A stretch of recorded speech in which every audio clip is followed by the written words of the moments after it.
Hola, soy Retórico y en este video te voy a explicar lo que es el sustantivo. El sustantivo no es nada más que el nombre que les damos a las cosas, ¿no? Casi todo lo que puedas nombrar es lo que se le conoce como un sustantivo.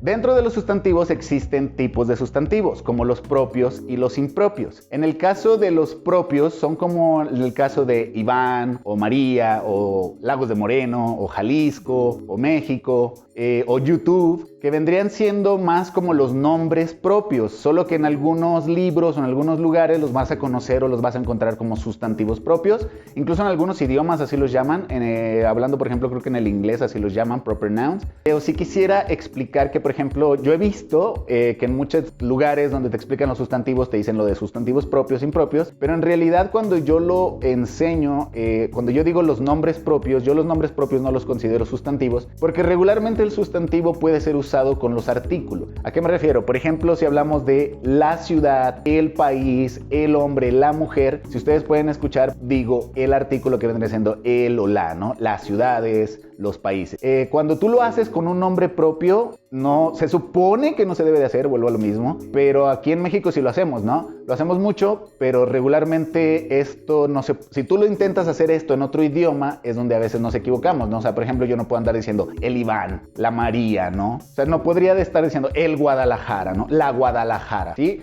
Tendría que decir el estudiante, el hombre, la mujer, la farmacia, o sea, etcétera, para que de alguna manera el nombre pudiera usar el artículo, porque el artículo va junto con el sustantivo. Por eso regularmente yo a los nombres propios no los llamo sustantivos. Sin embargo, en algunos lugares o en algunos idiomas incluso te los pueden llamar sustantivos propios. En el caso ya de los impropios o los sustantivos impropios, vendrían siendo aquellos sustantivos como en lugar de decir el nombre propio de la persona vas a decir, por ejemplo, mujer o hombre o ciudad o país.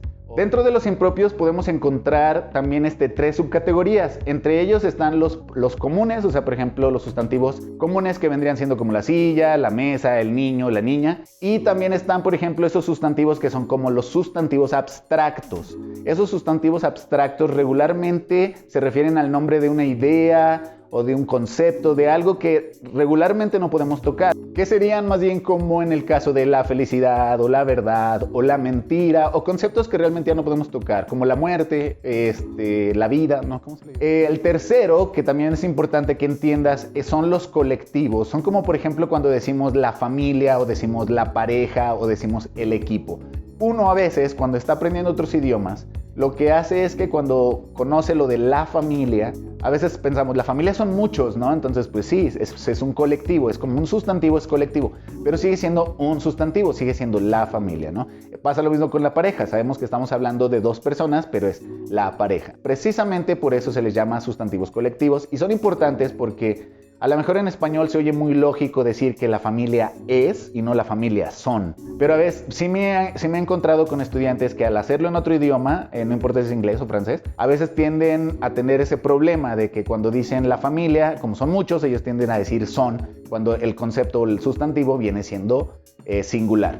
Y aquí es lo que nos lleva solamente a acabar con este punto que es importante de los sustantivos, que viene siendo los sustantivos contables y los sustantivos no contables, que son básicamente los que se pueden contar y los que no se pueden contar, ¿no? Entonces, esto es extraño porque, por ejemplo, nosotros hablando por México, no sabemos si en tu país o de donde nos puedas estar viendo, hablen español de una manera un poco diferente. Entonces, por ejemplo, entre los contables y los incontables vendrían estando, por ejemplo, en el caso de los contables, la manzana, el sillón, la niña, porque puedes decir una manzana, dos manzanas, una niña, un sillón, dos sillones, pero en el caso de los incontables, sí tienes más cosas como el azúcar, la sal, la harina, o por ejemplo el caso del agua. ¿Por qué digo que son incontables? Porque se supone, deberías de decir cada vez que uses el agua, la harina, tendrías que decir las botellas de agua, el paquete o el kilo de harina, tendrías que decir la taza de azúcar. Sin embargo, ¿por qué digo se supone? Porque aquí en español, o hablo por México, sí tenemos la tendencia de llegar a la tienda y decir, oiga, deme 2 aguas, en lugar de decir, deme 2 botellas de agua. O también, por ejemplo, incluso en los estudios, en algunos documentales, cuando te hablan de, por ejemplo, las aguas se mezclaron, ¿no?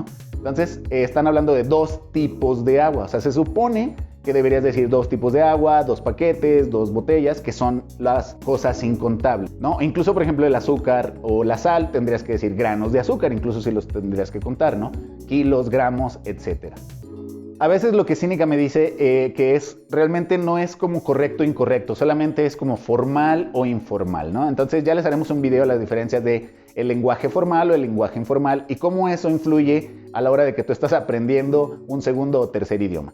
Si hasta ahora este video te ha servido de algo, entonces por favor suscríbete porque de seguro te van a servir los que vienen en camino. Dale un like, compártelo con las personas que crees que les podría servir esta información y nos vemos entonces en la próxima. A veces cuando estás aprendiendo otro idioma y tú escuchas la familia, tiendes a confundir, bueno, tú, ¿verdad? Tengo que quitarle tú. Y de los propios, a los que ellos llaman sustantivos propios o muchas literaturas que te encontrarás. Mucho choro, ¿verdad? Ok. O en el caso, o sea, plataforma, o canal, o sitio web, o no sé cómo se le podría decir. Ya, más bien hasta ahí, ¿verdad? Me alargo mucho.